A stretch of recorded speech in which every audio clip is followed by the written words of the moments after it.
just mentioned that you present from the Association of Australia. So first of all, we'd like to know about what is the main reason to bring you to Hong Kong this year? Okay, so TCF WA or TCF Australia, we host the designer missions that come here buying and sourcing to Hong Kong Fashion Week and also World Boutique, and we do that every 6 months. We bring a group here, and also I source and we help our designers or our small businesses to help through the supply chain. The supply chain for small businesses in the fashion industry is very complex. So they're looking for digital printing, they're looking for manufacturers, they're looking for branded product to stock. It's a very, very cross-section of what we help thousands and thousands of small businesses and especially fashion and creative industries.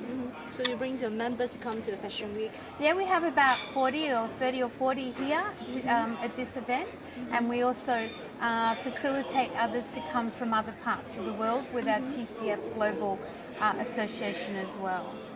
We just mentioned that we're concerned about the trend for potential products. You just mentioned that you bring your members come to the World Fashion Week. So what is the more potential categories you're expecting? The potential categories, I believe, for World Boutique and Hong Kong Fashion Week, first off is that the world is after unique and innovative product. The world is after product that has a story to tell. Smaller independent designers have stories to tell.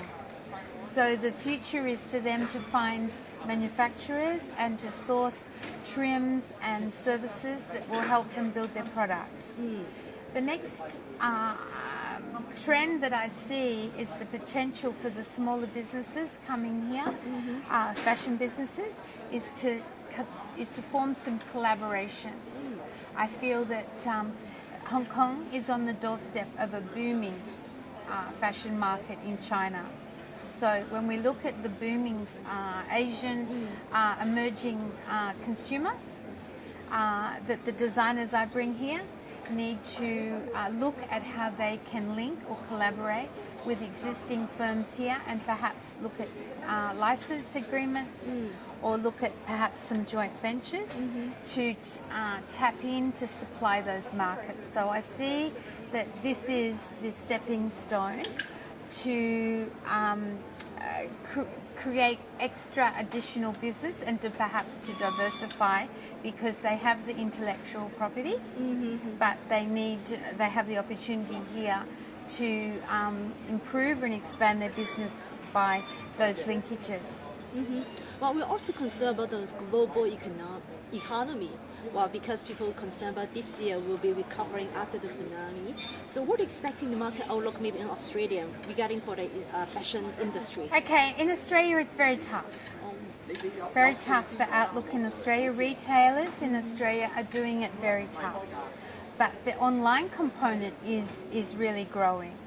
So the smaller business, I help a number of small businesses in Australia that have their own online general department store, you could say.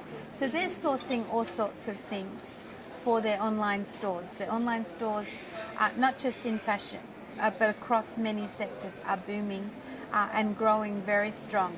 Australian consumer, I think because Australia is I won't say isolated, but is far away, that the consumer in Australia is happy to find lots of variety. And I'm from Western Australia, which is the second most isolated city in the world. So Australians are pretty IT savvy because they need to connect with the rest of the world. But retail, bricks and mortar retail, doing it tough, which means that the retailer needs to find unique product. They need to find product that is not being sold by other people so they can have better margins. The worst part about a retailer, online or bricks and mortar, is to be selling the same thing as their competitor because they can't build margin. So the competitive advantage is to find product, and that's where licensing is going to boom. And that's where you'll find many of the Hong Kong firms are already into this. is licensing, and they're dealing with the bigger department stores, so that department store is carrying that brand or that licensed brand that their competition doesn't have. So that is going to be the future growth and market trends. So having product that your competition doesn't have, having styling that your competition doesn't have, or a brand name that your competition doesn't have. That's the only way you can stay in business. You cannot stay in business on price, selling the same thing, offering the same thing at a cheaper price, because you cannot pay your rent and you cannot pay your staffing. So that is the future. People now have got used to online is here to stay. They will now need to think smarter, not do it harder. So you think we need some new market strategy to cope with Definitely.